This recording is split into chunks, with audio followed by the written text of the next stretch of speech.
Welcome to the premiere episode of Fearless, the high-action sports show that delivers hard-edge, adrenalised sports from around the globe.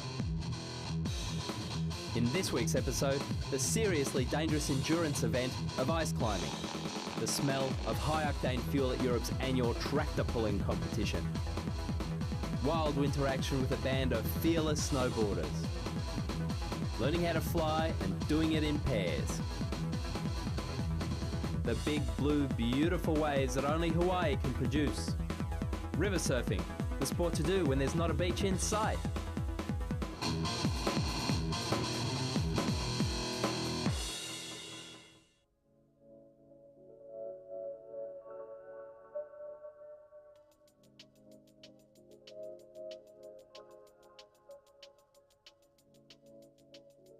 These are the awesome Southern Alps in New Zealand.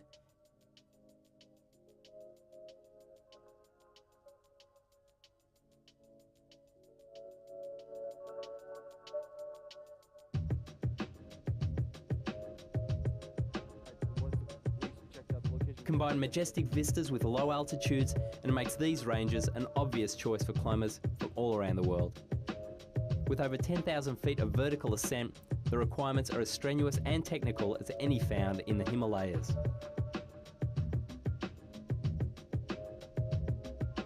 It's a rare breed of adventure seeker that braves the ice, the wind, the bitter cold and the sheer vertical drops to experience life from the very top of a mountain. But they all say there's just no other experience on Earth that comes anywhere close to the exhilaration and the personal fulfillment. It's a sport that pushes strength and endurance right to the limit. Climbers frequently put all their weight through a single studded boot or a single claw of an ice pick, and in doing so risk the ice breaking away at any moment. The threat of avalanches loom as an ever-present danger, and one that climbers take very seriously. Avalanches and falling ice are a leading cause of death amongst ice climbers. Just imagine a slab of ice a metre thick hurtling down the face of a mountain, taking everything in its path with it. These ice climbers can, they just prefer not to.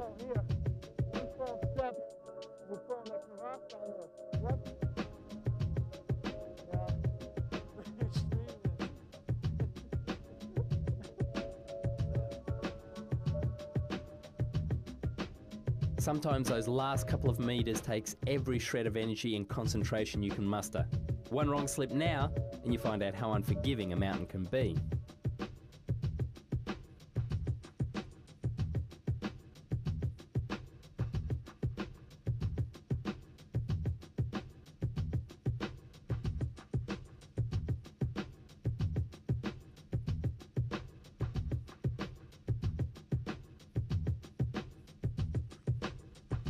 Exhaustion is always the first stage of any good celebration.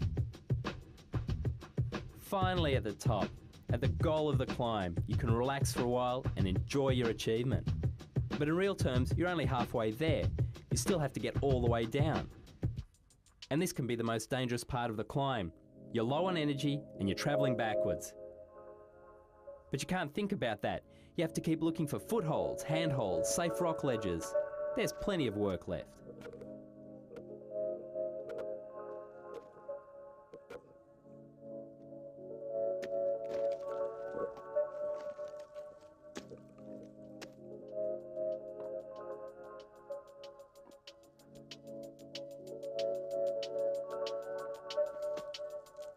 Whatever you do, now is not the time to be thinking about 1,000 tonnes of snow coming at you from above.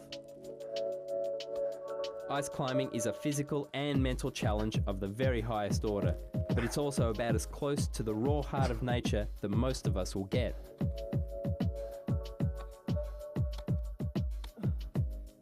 And if you're up there one day, don't forget to take some time to just look around and enjoy it.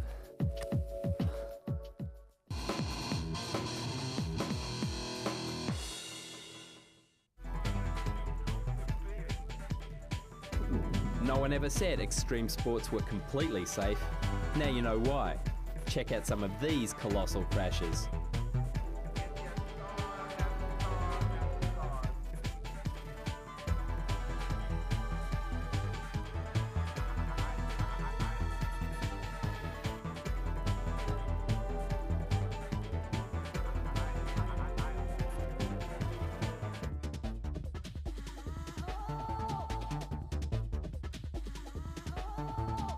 Is there a doctor in the house?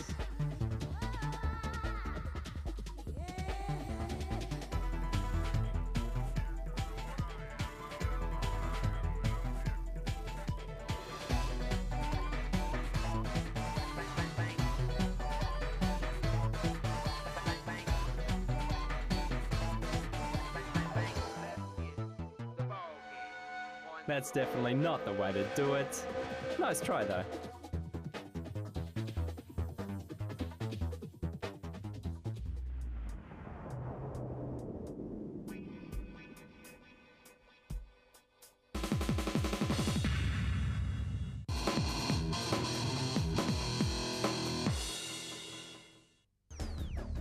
Want to know about crazy? Bungee jumping on your bike, that's crazy.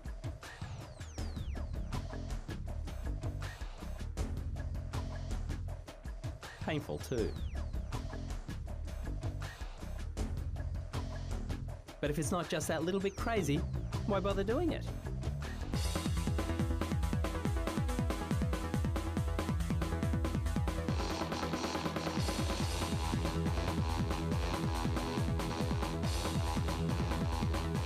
Whether by muscle or machine, man's struggle to conquer the unique landscapes of the planet has given him some of his most amazing adventures.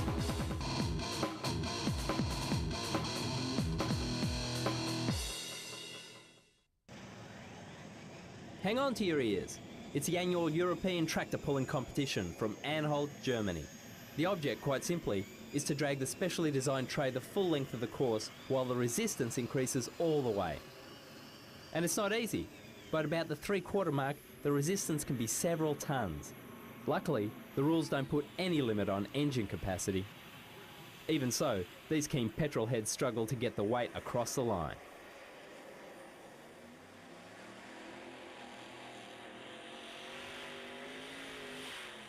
The machines hail from all across Europe and come in all shapes and sizes, mostly big.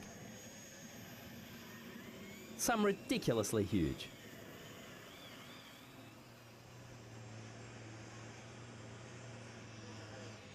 No one ever said tractor pulling was environmentally friendly. There's always next year for this guy.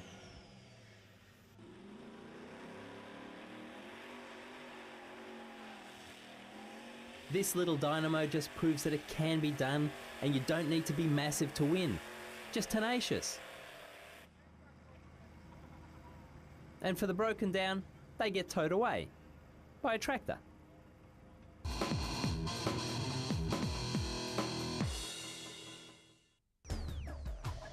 While it may be one of the most popular extreme street sports, no one knows the exact origins of skateboarding. Some say it was developed by a bored California surfer wanting to polish his skills on a waveless afternoon. Others say the first skateboard was born when the push scooter, a kid's toy, was cut down to size.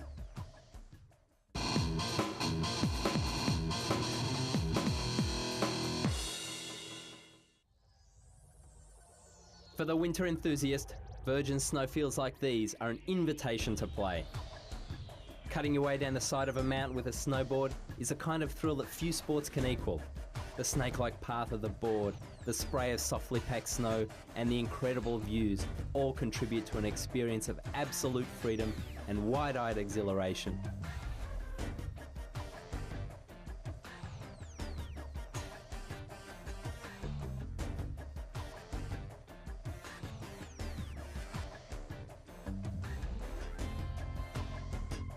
It also helps if you're a little bit crazy.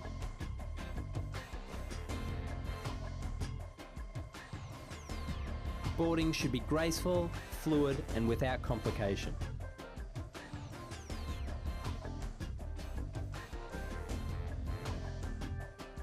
And sometimes it should defy gravity.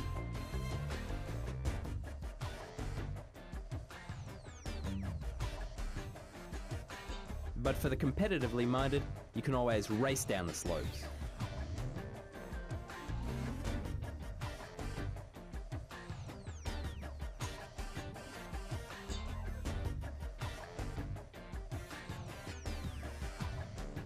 Ever wondered where the skateboarders go in winter? Well, this is it. They don't even have to lose the baggy jeans. All they need is a new board underfoot and the understanding that crashing on snow can hurt just as much as on concrete. Snowboarding is a versatile sport with many faces. This is its fast and furious persona.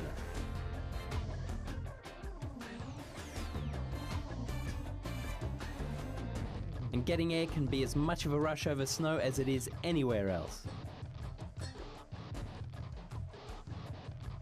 Of course, there's always some man-made half-pipe action if the slopes can't give you what you need.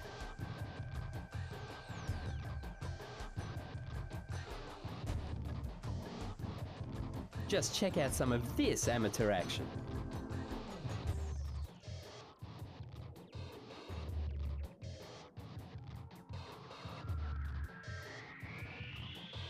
And let's face it, there's no better way to explore a snow-covered mountain than while riding the back of a heavily waxed piece of plywood.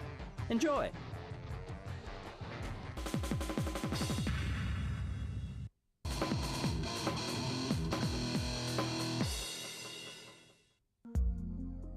If any of the extreme sports can be considered truly high risk, then base jumping has got to be it. Standing for buildings, antenna tower spans and earth, these athletes will jump off anything. That's why this guy scores the fearless play of the day.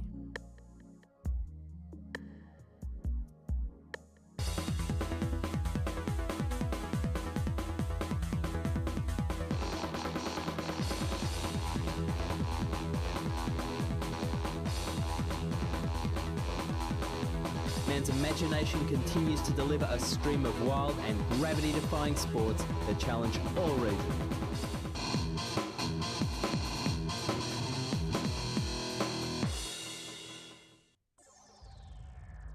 Thin air is about taking off, reaching for the skies and putting as much air between you and the ground as possible. Each week, we'll look at a compilation of extreme sports' most adventurous athletes get air any way and every way they can.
Did you know that hang glider pilots use pockets of warm rising air called thermals to get height?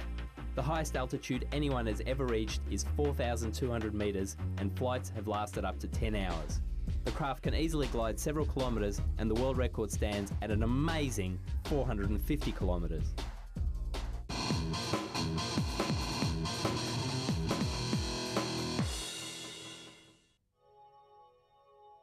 As long as man has had an imagination, he's dreamed of flying.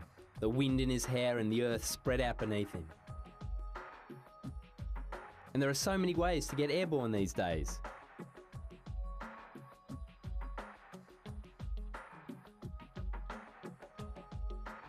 Some of them are serene. Some of them are extreme. And still others push extreme to the extremes. If you're long on adventurous spirit and short on hesitation, maybe taking to the air is just the thing for you.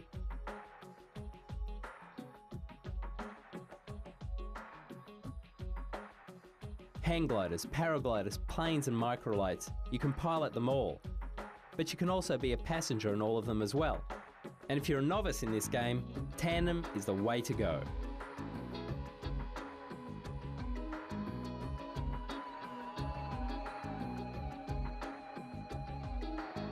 Every air sport has an inherent risk. After all, there's a whole new kind of pain waiting for you if anything goes wrong. So if you want to take up an air sport, it might be a good idea to have a tandem flight first.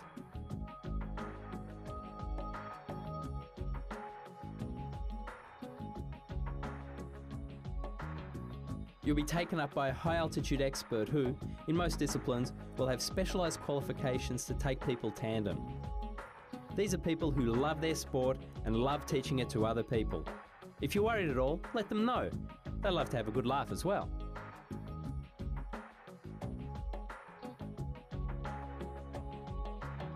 Naturally enough, there are dangers in thinking you're a bird.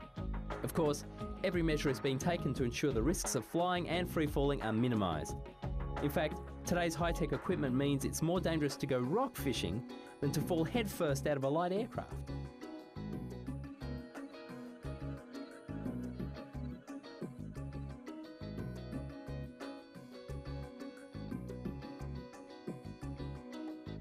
Think of a tandem flight this way. When you're screaming at a height of 1,000 feet, whether out of excitement or fear, someone will actually hear you.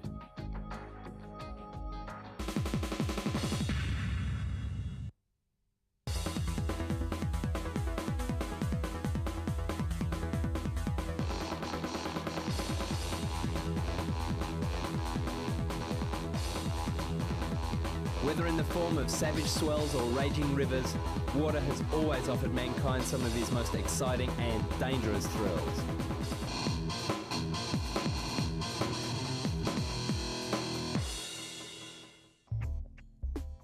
Take the plunge. The water's ice cold, and if you slip up, the chance of injury is pretty good. It's river surfing, and it's on the lunatic fringe.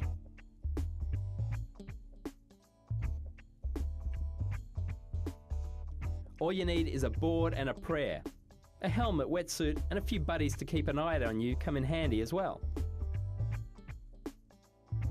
If you look really carefully, that's people you see floating downstream. And this is the sort of action they're looking for. Lots of water, lots of rocks, and the endless wave. Doesn't always work though.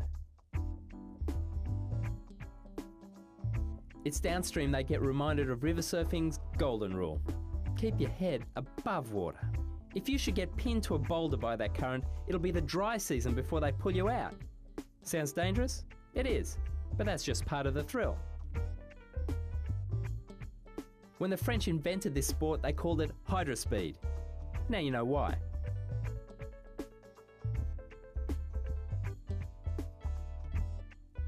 From time to time, there'll be a chance to rest. Then it'll just be straight back into it. You'd be amazed how fun a near drowning can be. Sometimes the best progress is made by staying in the same spot. All you have to do is find an area where the backwash keeps pushing you into the oncoming river. Once you're on that endless wave, competitors have to paddle hard to cut in. But once they do, it can be irritating.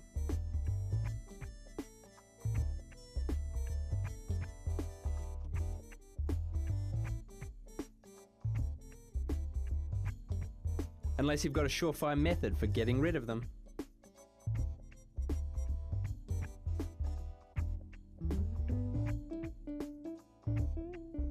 Remember spots like these when you come back on your bungee jumping adventure. But when it's down to business, it's down to business. River surfing is high action, gut-churning stuff. It's not for the faint-hearted, so wimps need not apply. This is communing with nature, radical style.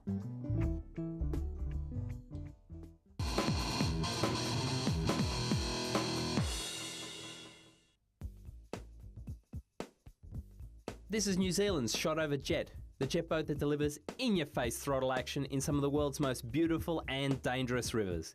The secret of the propulsion system is the internal propeller that sucks in water and expels it with tremendous force. About 380 litres per second of pure mountain water get thrusted out by the Chevrolet V8 engine, all the while running on environmentally friendly liquid petroleum gas.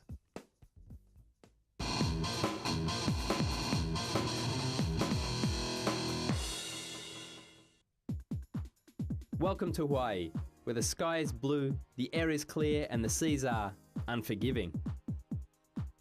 This is the home of the ancient sport of surfing, and with waves this punishing, it's a wonder it ever caught on. Early Hawaiians referred to surfing as he'e nalu, or wave sliding, and it was a pastime steeped in tradition. From choosing the right tree from which to craft a board, to chanting a prayer for good breakers, wave sliding was a spiritual, near-religious event. Not much kei male going on today, or calm waters, as these surfers are finding out. Hawaiian waves have 100 different ways to help you regret making mistakes. Funnily enough, they all involve pain and a mouthful of seawater. But the risk of getting hammered is what makes surfing in Hawaii the adrenaline rush that it is. If it's not dangerous, it's just not fun. The good thing about watching someone getting dumped on by a wall of water is that you can learn how not to do it. Take this guy. He liked the green room inside the tube so much, he decided to stay.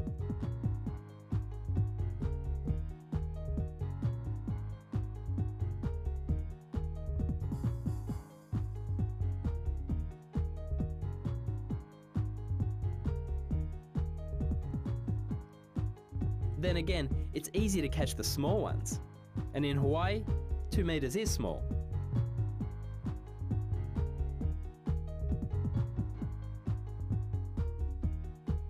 That's how you do it. And it's tiring work. Check out how this skegghead celebrates his success. At least he's got something to celebrate.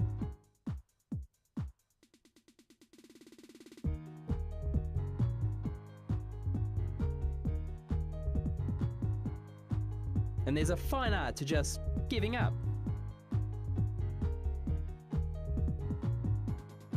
Wonder what the Hawaiians call getting swallowed up alive.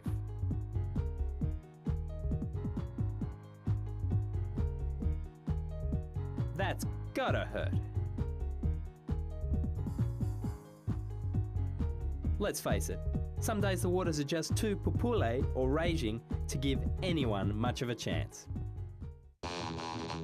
Thanks for joining us on this first action-packed episode of Fearless. Be with us again next week when we'll test the measure of man and machine all over again.